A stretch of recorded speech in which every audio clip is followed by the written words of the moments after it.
ఎన్నికల సంఘం పోలీసు అధికారులు ఒక్కటి గుర్తుపెట్టుకోవాలి. అమ్మ అయ్యా బాబు అంటే వినేటటువంటి రోజులు కాదు. కర్రలు రాళ్లతో ప్రజల్ని కొట్టే వెధవలు, పోలీసుల్ని కొట్టే వెధవలు, సామాన్యులని చంపడానికి కూడా సిద్ధపడేటటువంటి వెధవలు, రోడ్ల మీదకి రాడ్లు తీసుకుని వచ్చిన వెధవలు, కార్లు తగలబెడుతున్నారు, టూ వీలర్లు తగలబెడుతున్నారు, బాంబులు వేస్తున్నారు.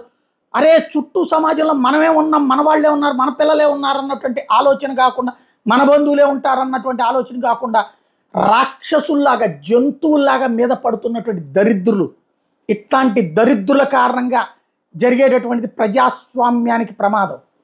కాల్చి అవతల పడేయండి లంబడి కొడుకుల్ని, రాయేసేవాడిని కాల్చండి, మోకాళ్ళ కింద కాల్చండి. కర్రలు పుచ్చుకుని వెళ్తే మీ తలకాయలు పగల కొడతారు, మోకాళ్ళ కింద కాల్చండి, ప్రాణాలు తీయొద్దు. ఆ దరిద్రులకి మళ్ళీ జీవితకాలం అవుడవ్వాలా. రాయి తీసుకున్నోడి చెయ్యని కాల్చండి, గుండెలు మాత్రం కాల్చొద్దు. కానీ కాల్పులు జరపకపోతే ఇవాళ సినిమాల ప్రభావం కావచ్చు, నాయకుల ప్రభావం కావచ్చు, రౌడీయిజం ప్రభావం కావచ్చు, ఫ్యాక్షనిజాన్ని సినిమాలో హీరోయిజంగా చూపెట్టిన ప్రభావం కావచ్చు, రెచ్చిపోతున్నారు, సామాన్యుని భయపెడుతున్నారు.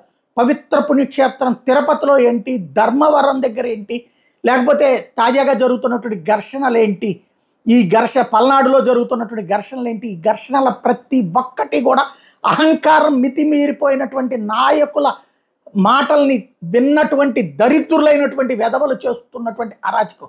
ఆ వెధవలకి కాళ్ళ కింద కాలుస్తారా, చేతి మీద కాలుస్తారా, ఏదైనా చేయండి, కానీ సరైన పనిష్మెంట్ ఉంటుంది.